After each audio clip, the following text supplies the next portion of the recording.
It's Emil. It's Emil Guillermo. Emil Amok to you. How are you? Hope you're enjoying your Wednesday. This is show 142.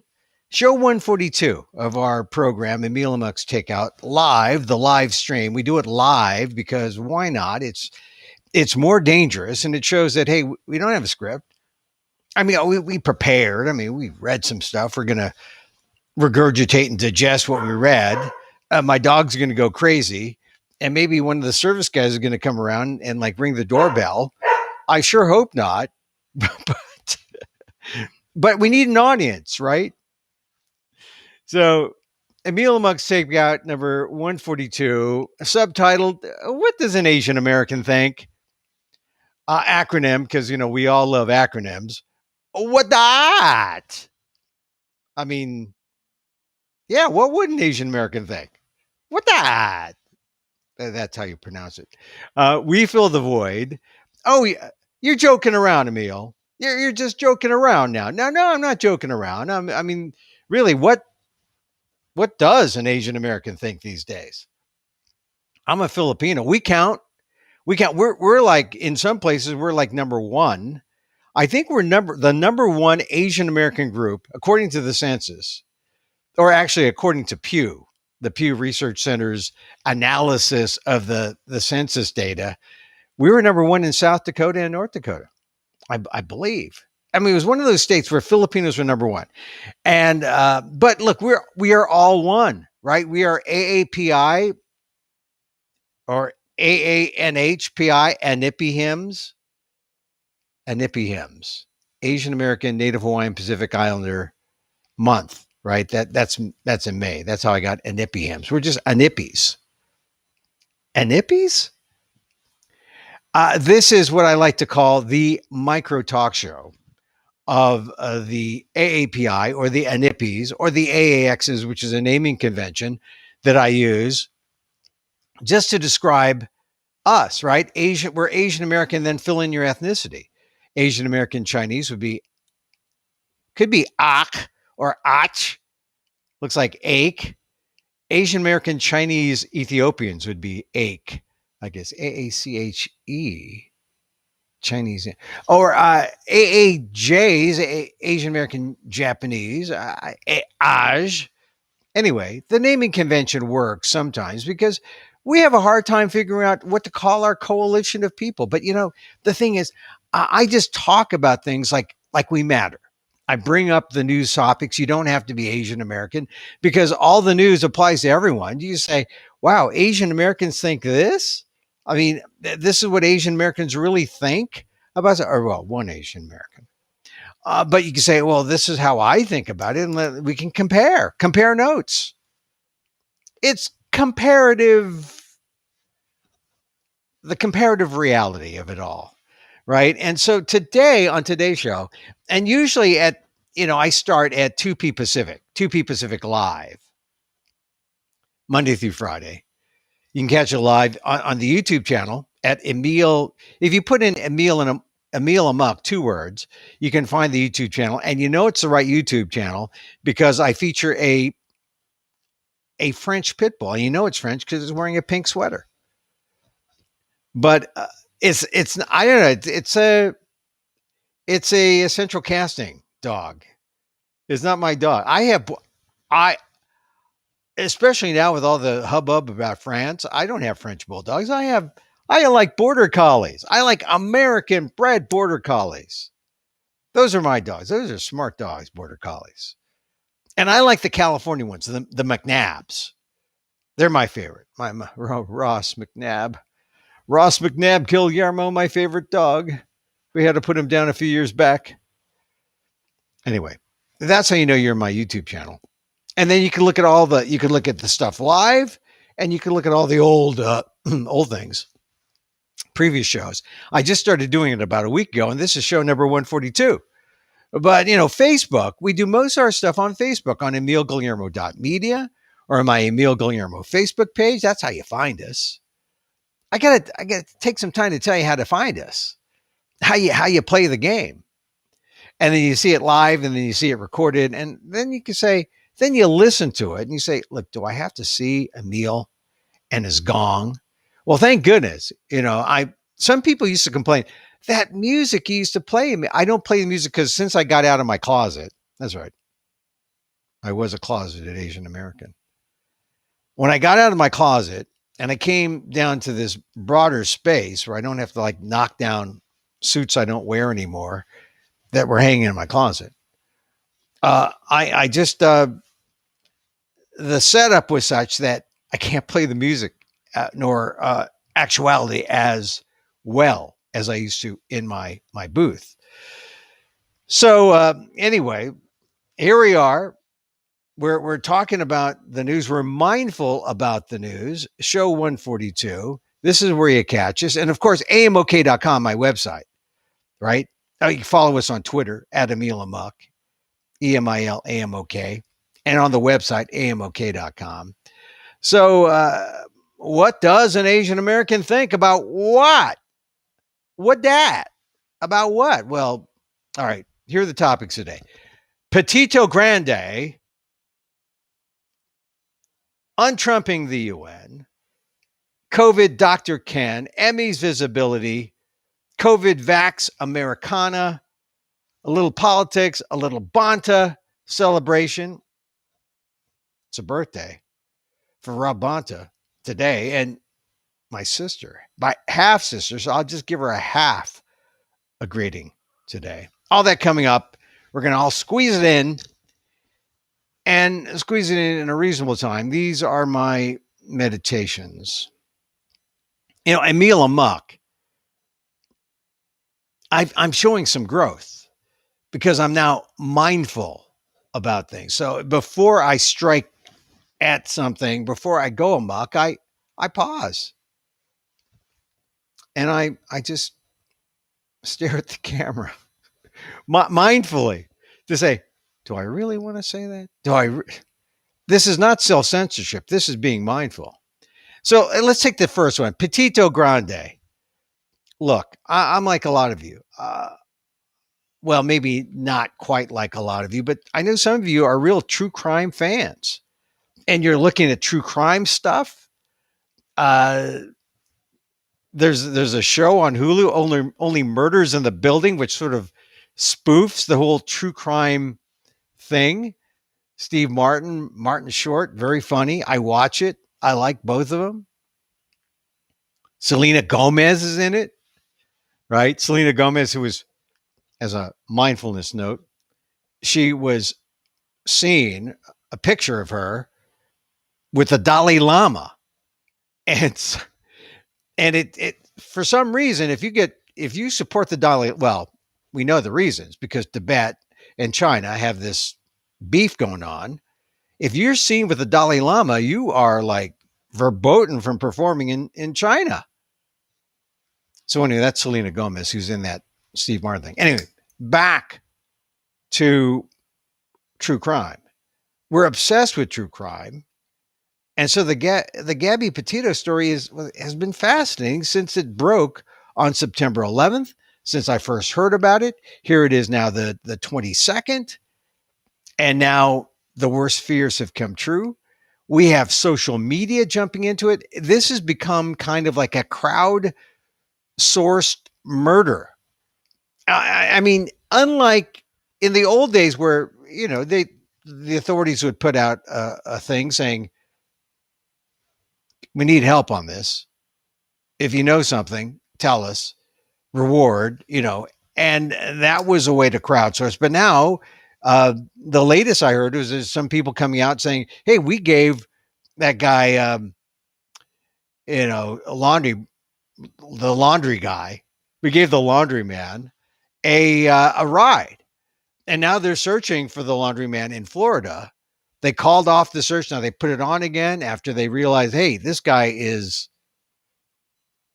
he's hiding, or he's the question now after all this time, he's gone into a swamp in Florida. They're searching for him.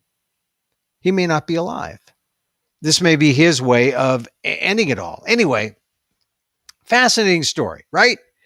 And yet there are people who say, wait a minute, why this fascination over this missing blonde woman, Gabby Petito. I mean, she was cute, 22 years old, girl next door.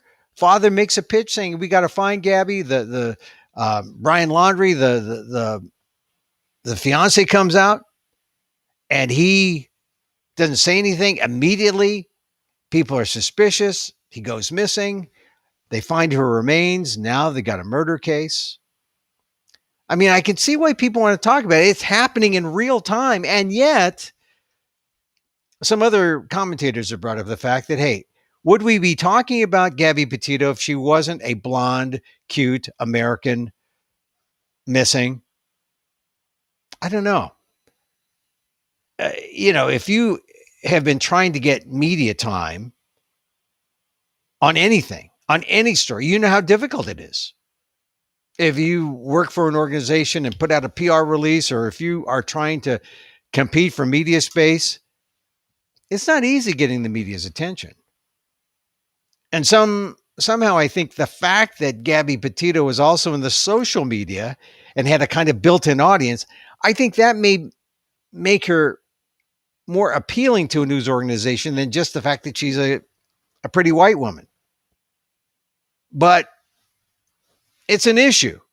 There are other people who are missing. There are other people of color, Black, Indigenous people of color. Talk about all the battered, missing women who are Indigenous, Native Americans. You don't hear their story. So you got to wonder what's going on. And you'll note that since this story broke in September or September 11th, I didn't really mention it because I didn't want to play the Petito Grande feeding frenzy. I'm sad about this story. I'm sad where it is now. But look, whole, they had a similar case. Attractive woman in Modesto, California. The Scott Peterson, you know her name. Rocha was her family name. Scott Peterson was the husband. He's been in jail, put in jail for life. But now Scott Peterson's come up on the news because they think someone else did it, right? They're trying to pin it on someone else. So let's see. I'm going to go to the chat. Someone says the Salt Lakers. Okay, I don't know what they're. Here's one. Refuses to cover the criminal history of the pharmaceutical companies. Oh, talk about true crime. Okay, that's a good point. Look, there are real criminals out there.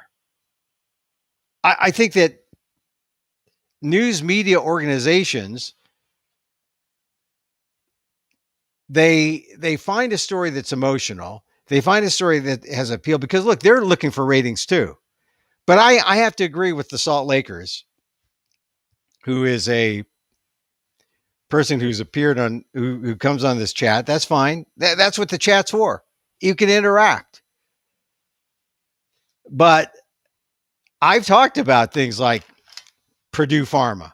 I've talked about the crime on this show, at least, about how that settlement, the Purdue settlement, which was an embarrassment, where they are free of liability. It was the bankruptcy courts really protecting Purdue Pharma. Anyway, look, that's another story. I'm just saying, I'm giving Gabby Petito her due now because I was just looking at the Washington Post. Washington Post says that even with all the help that law enforcement is getting, and they've got people in Florida, they got people in Wyoming, they got the FBI. Headline in the Washington Post that was the headline. Let's see, where is the headline? FBI asks public for help finding Gabby Petito's fiance after autopsy shows she died by homicide. And look, frankly, I was talking about this with my wife, and she was saying, "Look, how do you think they solved the Golden State, you know, rapist, case? How do Patton Oswalt's wife, wrote this book. She got podcasters involved. They broke this case. This is how crime is going to be solved in this new digital world where we're all online. This is life. We're going to solve things here as well as in real life. The virtue of the internet. Except to go back to the main point, are we only covering this because, or talking about it because, not just me, but all the media and all the society, because it was a cute, pert, white, blonde woman at the beginning of her life? People thought that's the reason why the Scott Peterson, Lacey Peterson thing. The memory's working. I remember her name. The only reason we really follow that is because it was Lacey. She was pregnant. She was this pretty Hispanic. She was Hispanic. But Lacey Peterson, she looked white to the general population. But people know her. She was, I think, of a Portuguese background from the Central Valley. But she had an attractive look. Boom. Everyone glommed onto her. The circumstances made that story interesting. We're still talking about it. I think unless they find Brian Laundrie, we'll still be talking about the Gabby Petito story at some point. It certainly has made a dent in our consciousness and in the news. But I just want to put that out there. There are other murders, other cases that we don't talk about. And why not? What is the decision-making process that might border on racism? Some kind of discrimination. Got to get past those gatekeepers. Even when you're missing or you're dead or you're a story, it's a criminal matter. You still got to get past the gatekeepers. All right. Enough Petito Grande. It's a big story. Is it big? Look, I've got daughters about the same age. It's a big story. I feel for the Petito family. And I hope they get a sense of closure. They got to find Brian Laundrie, though. The next topic, untrumping the UN. You know how Donald Trump, when he was in office, just badmouthed the UN. They need to pay their own freight. They're a useless group. He took us out of the climate accords. He just wrecked it for America for those 4 years, establishing us as this isolationist kind of thing. I have to say, if you haven't been following Joe Biden at the UN, that's all right. Look, here's all you need to know, right? It's just the first 3 paragraphs. Biden reasserts role of America in world affairs. That's all you need. A debut address at the UN seeks to use relentless diplomacy to help counter autocrats. That was his big thing. Oh, autocrats, including the autocrat who is now on the fringes here in American politics, one Donald Trump. He was trying to be even more autocratic by stealing an election and by casting aspersions on our democracy. All you really need to know is really the first graphs, right? The David Sanger story. President Biden fighting mounting doubts among American allies about the commitment to working with them. Because that was a big thing. I mean, that's what Trump did. Used his debut address to the United Nations on Tuesday to call for relentless diplomacy on climate change, the pandemic, and efforts to blunt the expanding influence of autocratic nations like China and Russia. That's it. That's all you need to know. Don't beat yourself up that, I didn't really follow the UN. That doesn't mean that you're admitting to what Trump was saying, that the UN is irrelevant. The UN is still relevant. The UN is very important. And Trump was wrong, and Biden has put us back on track. COVID, climate, trying to follow some of the climate news, though, it's really squirrely. I mean, China yesterday did something about pollutant, this pollutant that they said they were. I mean, all the laws. If you look at climate change news, it gets deep into the weeds. And even when you read some of the things like climate change news, you say, wow, to try to understand this screwy law with politics and money and corporations involved, China does something and you got to wonder, are they really doing something? So you just got to cross your fingers and hope that the people representing us, the United States, that we have our best interest, our people's best interest, our world's best interest, because the last administration took us out of the climate accords, pretty much ignored the UN. I think the fact that Biden's there, thank goodness, we're back on track. That's just a start. Now, a lot of people, they don't start thinking about climate change until it hits them. The wildfires, the heat. Okay, what are we going to do? We got to do something about this. That's where it gets real. But when it comes to countries doing stuff, making changes, it seems so foreign. At least when Trump did bad stuff, you kind of understood. Oh, he's going to let the coal producers continue to pollute. Oh, he's going to let the water polluters continue to pollute. Oh, he's going to, because he had all the regulators were all part of industry. So yeah, they were given the green light to come on, let's pollute. Let's do everything. That's the last 4 years. So thank goodness, we got Biden's doing something for climate change and trying to make good with the allies who are wondering, well, just where is America at? Well, this whole thing about the autocrats dealing with autocratic nations like China and Russia. Can you imagine you're an ally and you're wondering, wow, Trump and Putin are really close. You see Helsinki, you see all throughout the Trump years. What the heck's going on? All right, we're normal again, right? We're frenemies with China. We're frenemies with Russia, right?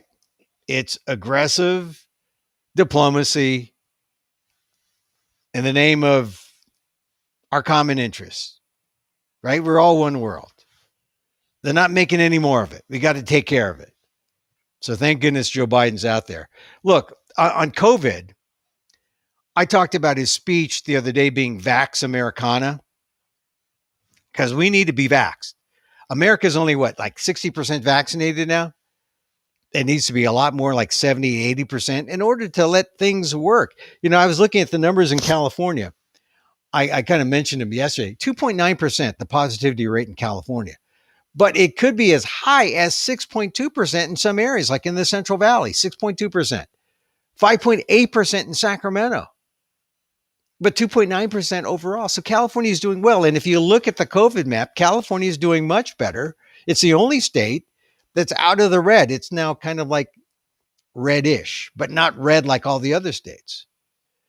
So you got to hand it to Biden, because during the whole UN thing, he knows that, look, America can't be, if a third of our country doesn't want the vaccines and we're producing the vaccines, well, we got to do more to get the vaccines out to the world. Because this dawned on me when you look at the numbers. Hey, all those people at football games, all those people at baseball games without masks, okay, great. I mean, if you feel that confident to go to a comedy club, to go to a rock concert, great. But you got to vaccinate the world to really feel good about where we are right now. I mean, you saw Contagion, right? All it takes is some guy flying in from wherever, Africa, a diplomat coming in from Africa, going to New York, going to a restaurant, unmasked, unvaccinated, or maybe vaccinated, but not enough. And then something happens. He goes to a restaurant. He touches something. The cook touches something. You saw Contagion, right? That stuff's real. And then when you track, oh, these people got together at this cocktail party and these people were vaxxed, but some people weren't vaxxed, and look at how it spread. That's community spread. That's positivity rate. We got to watch out for that. So we got to vaccinate the world. How are we going to vaccinate the world? I mean, it's more of the Vax Americana idea and get those vaccines out to the rest of the world. I was looking at a map they were showing of where the vaccines, who has the vaccines or who has trouble with vaccines. The big trouble spots: Africa, parts of Asia, Vietnam, the Philippines. Philippines is getting by on Chinese drugs. The Chinese who want to take over the Philippines in all those spots in the West Philippine Sea. I don't know if I trust the Chinese vaccine, but you got to hand it to Biden for being willing to increase the amount of vaccine that we share, that is our responsibility as a world leader that he wants to share with the world. But God, is it enough? Is it too little too late? I mean, the latest news, some says here, according to the Times, some people say that we need more. We're going to need a lot more vaccine than you're putting out. It's not enough. So we're going to have to monitor that. But that just if you're walking around trying to understand what's going on, and before you think that, hey, we're home free, because if you look at the spikes and where we are case wise, we're not home free. We're like almost equal, just a little below where the peak is. I mean, so we're not the Himalayas. We're like the Sierra Nevadas. You feel good about the charts, about the death charts? 670,000 plus dead in America, much of which could have been avoided. The biggest death toll since, 1918. It's, we got to do more.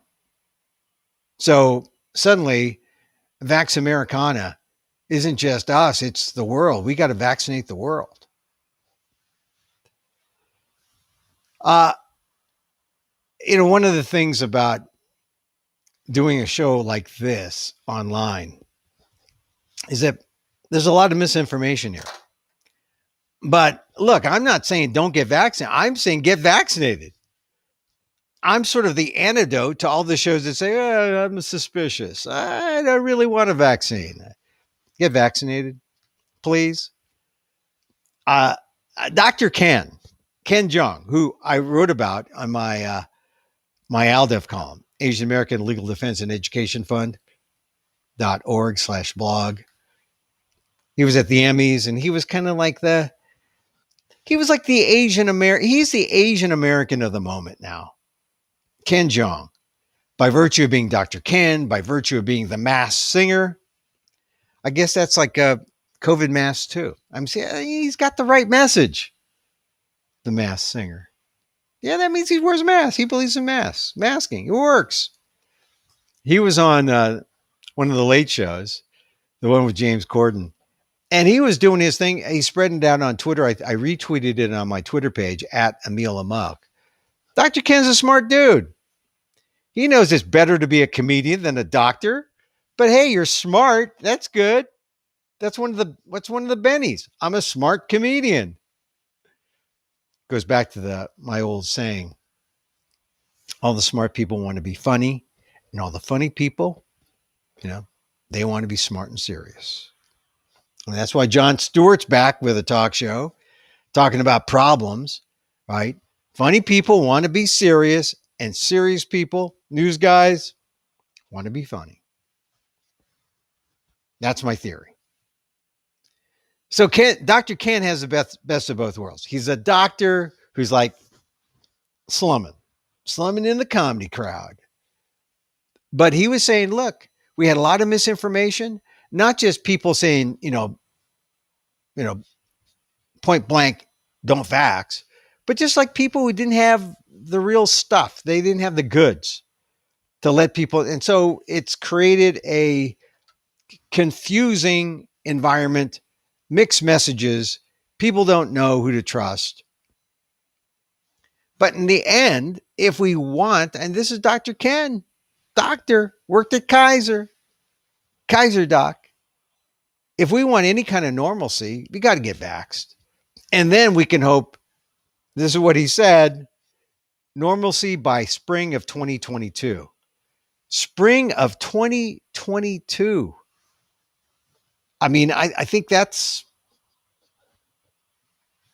being hopeful. That's being real hopeful. So, Dr. Ken, I love Dr. Ken. As I said, I thought he got kind of dissed in the Emmys because if you saw the skit shows him outside trying to get past the gatekeeper. Isn't that's our life? Our life is trying to get past the gatekeepers all the time. And he can't get past this, Dr. Ken is kind of a small guy. I like him. I like those small guys. And he's standing next to this tall security guard, black guy, who's like, okay, yeah, you belong in there. Yeah, sure. Show me your pass. And, he's showing this Vax card. And then finally, it's a joke. He brings out the card that announces the next winner, next category. Ha, ha, ha. Like I said, a little too close for comfort, right? Because that happens. People see you. You're an Asian American. They say, you belong here? You got the right show? Don't you want to go on the Sunday morning news talk show? I mean, isn't that your show? You don't mean the Emmys, right? I mean, you really are a doctor, right? Yeah, I mean, you're not the guy in The Hangover who took off his clothes. Because I saw the movie. He's really big. He's big. But you're the same guy. See, that sketch, it's almost too true. It still hurts. And look, I bow down to Dr. Ken. I think Ken Jeong, he's our guy for Asian Americans, right? He's a serious guy doctor who became, he's slumming in the comic world because as he gets his audience, he gets the money, he gets fame, acclaim, but he also knows, hey, he's got to be responsible. So he goes on shows like The Corden Show and talks about, hey, get vax. That's how we're going to get back to normalcy. And then he does drug ads, yeah, I had this problem and I'm Asian American. I'm better now. Yeah, there's so many drug ads now, legal drugs, right? And then they don't tell you what they do, but you can hint at it. You can get a hint. Like you see a drug where it's like two gay black men kissing, and this drug is helping their life, and it's not an aphrodisiac. Well, you must be something on HIV or something, some kind of thing that helps as an antidote that it improves their life. I mean, there's all those kind of commercials now.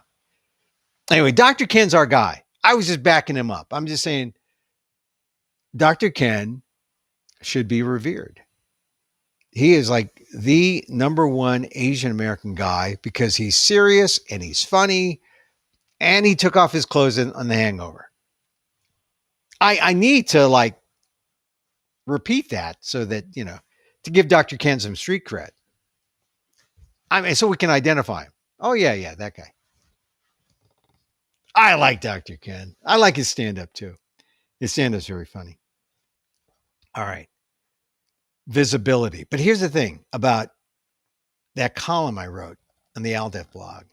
I said, look, this is a Shang-Chi world, 300 million worldwide. It's the number one in the box office again, if you're willing to go to a movie.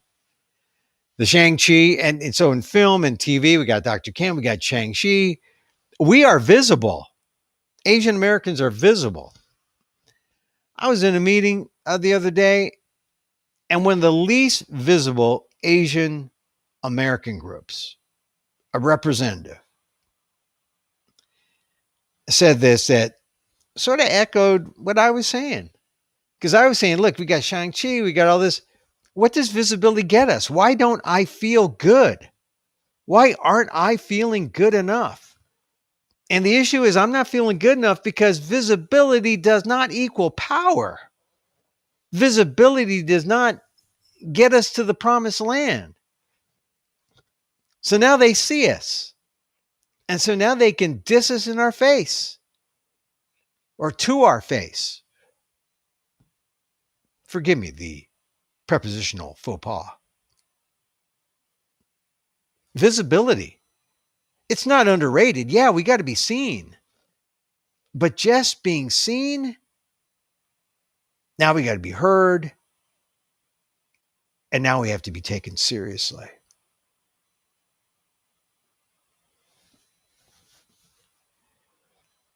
We talked about Vax Americana. I saw Biden's speech where he said, hey, federal government, get vaxxed. Employers, 100 employees or more, vaccination. Vax America, that was the first time, hard line. That's about like 10 days ago, right? But now, sharing the vaccine with the world, that's real Vax Americana. I mean, it's borrowed from that, after World War II, America was in power. America was going to use its influence and its might to be something, to guide the world. We got to have that kind of leadership now. And that's when I hear Vax Americana, that's what that means to me. Let's hope we need that. All right, on the political front, okay, so Biden's fighting that with the UN, and he's got, all the Trumpers, sniping at him. He's meeting all this afternoon with all the different factions of the Democrats, the people who are far right of me and the people who are far left of me. I mean, I look at myself as kind of a centrist, maybe a little more left leaning, but I think it's right that we need to get things done. And if we want to pass all those items on the Biden agenda, my God, we got to work. We got to work together. The moderates, they're upset about how much this is going to cost. They want to vote for infrastructure, but they don't like some of the soft infrastructure, the social infrastructure. Some of those things end up costing. They want to know why. Obamacare, childcare, education. Those things are important. So I don't know how this is going to work out because Biden's meeting with all of them, and some guy, Steny Hoyer, I think I heard the quote, who's a moderate. I lived in Maryland. He was my congressman. He said, I hope Joe Biden's the secret sauce. Hey, I hope he is too. He's got to bring us together. The way I see it is politics, the game has changed. Now we got to annihilate our opponent, right? That's the way the Republicans play it, right? Zero sum. Here's the issue. We go at it. I kill you. You're done. I ghost you. But hey, there are other issues. We got to work together. Okay, so I can't ghost you just on that issue. But when you're dealing in that zero sum, I got to annihilate you kind of game. Not good. Maybe the better analogy is, look, I was a soccer coach. Class C, youth soccer coach. The difference between traveling team politics and rec team politics. Traveling team, yeah, you go for it, right? You're going to kill them, right? Yeah, show no mercy. It's traveling team. Come on. You got the best players against the best players. But maybe we need to look at this more like rec league. They're the kids in the neighborhood. We're on the same team, really. We're on different teams for the rec league, but then after the game, We're going to the same soda shop. We're going to see each other later on Main Street. We got to live and work together. We need that spirit. That kind of spirit more than I'm going to kill you.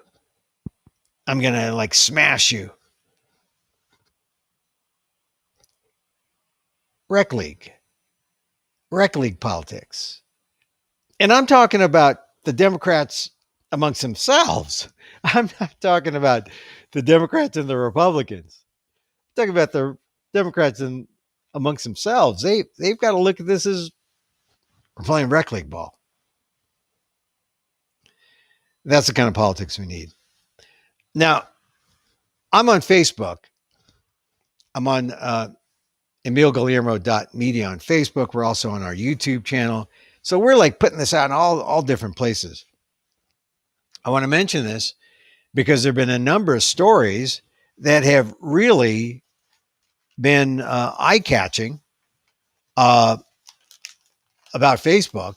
The Wall Street Journal all last week wrote about this X-Check program that was intended as quality control, but it turned out that it created a special elite group of users for Facebook. These users included politicians, celebrities, and journalists. Not me. I mean, I'm not an elite user. But according to documents viewed by the Wall Street Journal, the users were whitelisted. Is that whitelisted or were they just white people? I don't know. Meaning they were rendered immune from enforcement actions. And that means that they were like pretty much given the green light to do anything they wanted. 2019 internal Facebook review found that the practice of whitelisting was not publicly defensible. So on a post yesterday, Tuesday of this week, the Facebook board said it was looking into whether Facebook has been fully forthcoming in its responses in relation to cross-check, including the practice of whitelisting. So, hey, you think the digital world is going to be the perfect world, and it's not. Do you think, oh, we have reached the promised land? It's digital, and we're going to... Facebook, so great, a democratizing tool. And let those people in the third world who don't know anything get paid nothing to be censors and to monitor what's going on, because that's what they do, apparently. And those were revelations from a couple of years ago. And these revelations by the Wall Street Journal are over the last week. There was like a 5-part series. But it shows that Facebook needs regulation. Facebook needs someone looking over its shoulder. Here's the thing about Congress, right? Congress, the older you get, the more power you have. But you're not nimble enough to take action on stuff because the stuff that you need to know about, the digital age stuff, you're not savvy to unless you have young staffers. Well, things are happening now where people are getting impatient. They want the old guys out, which is not necessarily the smartest thing, because if you push older, not just guys, but older legislators out, you lose power, you lose seniority. But maybe it's worth it. Unless they hire enough young staffers to invigorate their palate of what's going on. Anyway, the whole idea of whitelisting is important because, and this is just my general beef with internet companies. You got a beef with an internet company. Can you call them up and complain as easily? Can you call up Facebook right now if you had to? I mean, Amazon used to make sure that there was this barrier so customers couldn't, address customer issues. But if you're going to get big like Amazon, at some point they figured out, well, we got to figure out a way that we can get customers to call us up. And now they have a thing where, you got to find that number though. That's not easy. Every digital company is like that.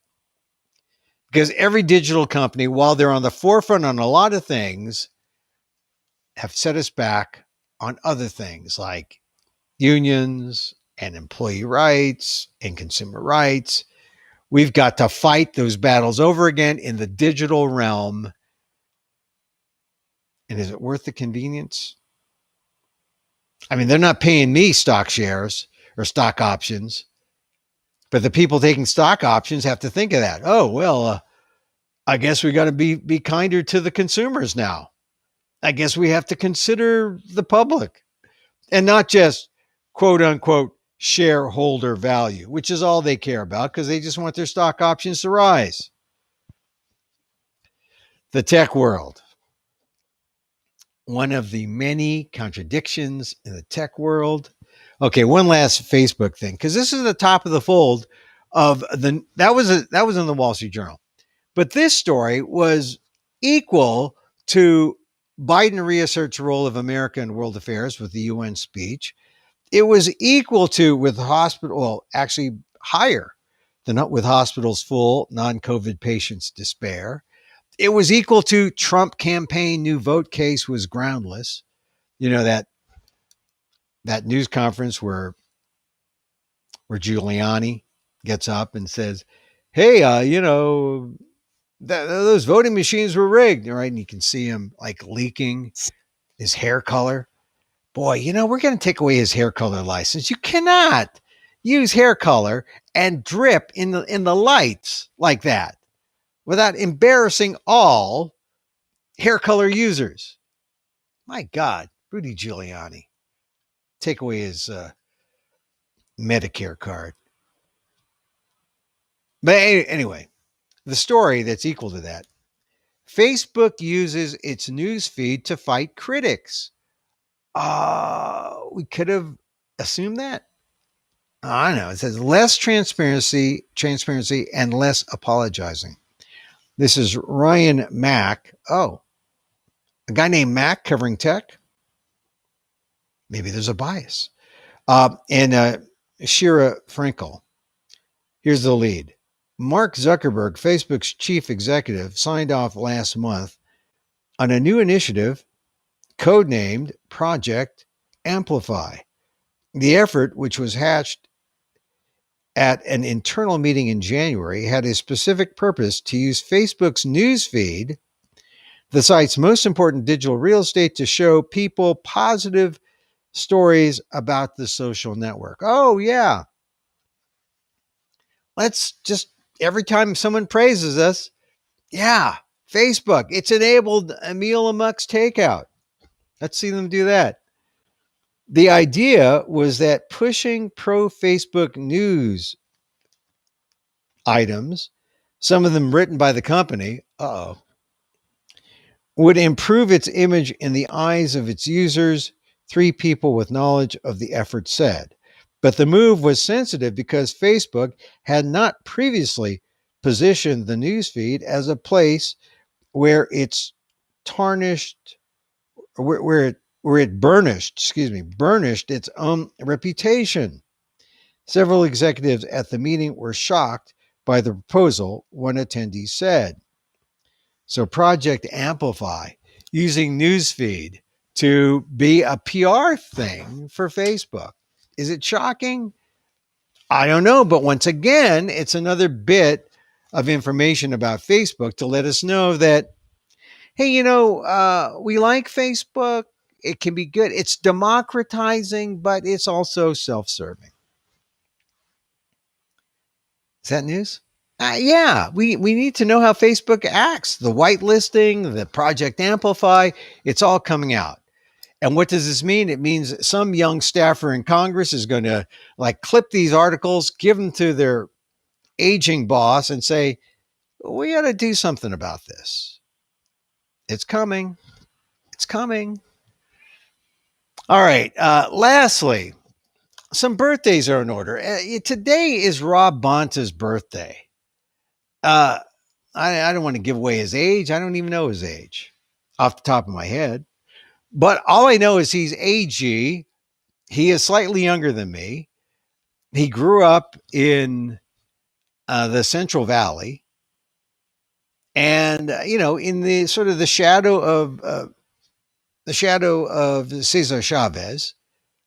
He's Filipino American. He got a break. He plays soccer. I know he plays soccer. His wife Mia, they both went to Yale and Yale Law School, I believe. And when Rob got picked, I talked to him years ago when he was elected, the first California legislator, Filipino American. That is no small thing. And I applaud him for that, representing Alameda County. And, when he left because Gavin Newsom plucked him to be the AG, which is great, his wife, Mia Bonta, was just elected, which solidifies the Bontas as the Asian American political power couple. His wife actually is from the Bronx, so she's Latinx. It's really the diversity coalition power couple. She's going to carry on in the assembly district. He is AG. That's power. In Northern California, Mia Bonta succeeding her husband. And Rob Bonta, the fact that he was really the entree for Newsom during the recall effort. Not that Newsom needed entree into the Asian American community, but doesn't it help when Newsom talks to the Asian American community and he has the highest ranking Asian American official that Newsom appointed to the top post, Attorney General, and he has Rob Bonta out there talking about how great, how important it is to vote for Newsom. Bonta did some heavy lifting. And not really heavy lifting. He didn't have to, but he's an important point person, not just for Filipino Americans, but for all Asian Americans. So you got to hand it to Rob Bonta. He's playing his cards right. He's still in his 50s. You got politicians who are still at the top spot being president, running when they're 70 and 80. I mean, if Joe Biden runs for a second term, my goodness, he'll be getting out when he's in his 80s. Politics, if you have the stomach for it, and it's really the personality. It's a long tail. It's a long tail career. Rob Bonta's in his 50s. He's not going anywhere. But he's got to run again. Once he's appointed, he's got to run again almost immediately for AG. He's got people out there gunning for him. So it's tough. But if you go to my ALDEF column, aaldef.org/blog, and just search for Rob Bonta, he's a golden boy. He's the Asian American golden boy. He's got the luck on his side, and he is really at the forefront of creating Asian American coalitions, which is important. His wife, who I believe is Latinx from the Bronx, New York, he is doing something at the Central Valley on Larry Itliong Day later on in the month, trying to tap into that Latinx or that Mexipino, Filipino, Asian American, the same power that brought the labor movement in sync with the civil rights movement in the 60s with the grape strike, right? UFW. He's trying to tap into that. And that's really the future of California politics and the future of our national politics. I mean, Asian Americans are still a relatively small minority, 6% in the nation, but 15% in California, I believe. I don't know precisely. but we're less than it's the rankings are white, Hispanic, then Asian, and then black. We need to work together if we are going to be successful with any of our agenda items. We got to coalesce. Coalesce. So happy birthday to Rob Bonta. Finally, happy birthday to my sister. My sister. Half sister, actually. And I bring this up because my half sister's in her 80s. And this, if you are Filipino American and your father came in the 20s, this is your reality. You know, it was a bachelor society. As politicians like to say, mistakes were made, but sometimes good, glorious mistakes. I mean, I love my half sister. I mean, we're not as close as we used to be when we were growing up. Actually, she was. Here's the problem, someone is older than you by a lot. Lord knows what does it take. How far is too much difference in terms of years?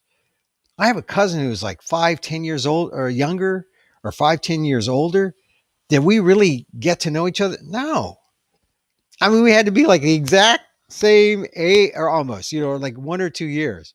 But 5 years or 10 years, it was like, oh man. Like, well, look at it this way. You're in the sixth grade and your cousin's in the first grade. You're going to play with him? I mean, not until he can buy me a beer legally. Or, you're in the 10th grade or you're 10 and someone's 16. Your cousin's 16. Is he going to mess around with you? No, he's got other things on his mind. Not 10-year-old boys, unless he was an altar boy. No, not the altar boys. The altar boys didn't wreck the Catholic Church. It was the other guys, the big altar boys. So I'm just saying, my sister was many moons older than me because of the circumstances of our immigration, or our dad's immigration. But we got together. We got to know each other as adults.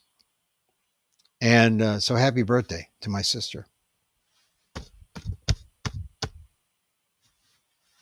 I mean, we realize that we're on that far end now.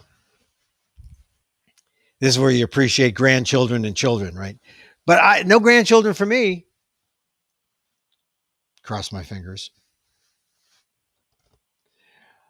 But yeah, I always like to finish the show with some personal remarks about family. So happy birthday, sis. We had some real moments about 40. Wow, that's a while ago. 40 years ago. Something happened, and I'll never forget it. But I had to step up and help her, and I'm glad I did. All right. Hey, things coming up. Go to my Facebook page, emilguillermo.media. This book's coming out, Bigotry on Broadway. I'm on the it's Ishmael Reed's book. He anthologized it, and I wrote one of the essays on South Pacific. If you're old enough to remember South Pacific and know why it's significant, check it out. It's kind of fun. South Pacific. I think that there's still space on the 29th next week. After this show, I'll be on a panel with Ishmael talking about what exactly is bigotry on Broadway. Right now, everyone is, huzzahing about huzzahing. Is that a word? About Hamilton. And Hamilton's cool, but there was some problems with Hamilton. Like what's his name was a slaveholder. Hamilton was not necessarily a good guy. And so why are people like Amanda Gorman and other people who love Hamilton pushing Hamilton? It's more than just a rap musical. It tells a story that essentially whitewashes Hamilton. Anyway, there's a lot of issues about stories and narratives that are presented. And I talk about South Pacific because it's about colonialism that impacted my life and most of Asian America. Anyway, check it out. At this point in the show, I start to wind down. I say thank you very much for joining us. This is Emil Muck's Takeout. You can email me at emil@amok.com. You can, Twitter me. Follow me on Twitter at Emil Amok, EMILAMOK. Check out some of our old shows. I post them on amok.com. You can also see them on YouTube at Emil, 2 words, Emil Amok, the Emil Amok channel or the Emil Guillermo channel. If you see that pink bulldog or the bulldog or French bulldog with the pink shirt, that's my channel. Let's see what else. So the replays, you know how to Facebook me, right? EmilGuillermo.media. Sometimes or often, all the time, the replays are there. So if you get this far in, hey, look, thank you, really, thank you for being here. This is where we get into our meditative mode, and I thank you profusely for being here, and I honor your presence. And I just ask you, if you're feeling bad, to feel better about yourself. If you feel unworthy or if you feel ashamed about something, I just want you to know you're okay. You're worthy. Walk through that door of shame. It's all right. You're worthy of love. Sometimes you just need to hear that from someone who is non-judgmental and just willing to say you are enough. So thank you again, huh? Till next time, tomorrow, 2 p.m. Pacific, I'll be here live. Emil Guillermo here. Mahal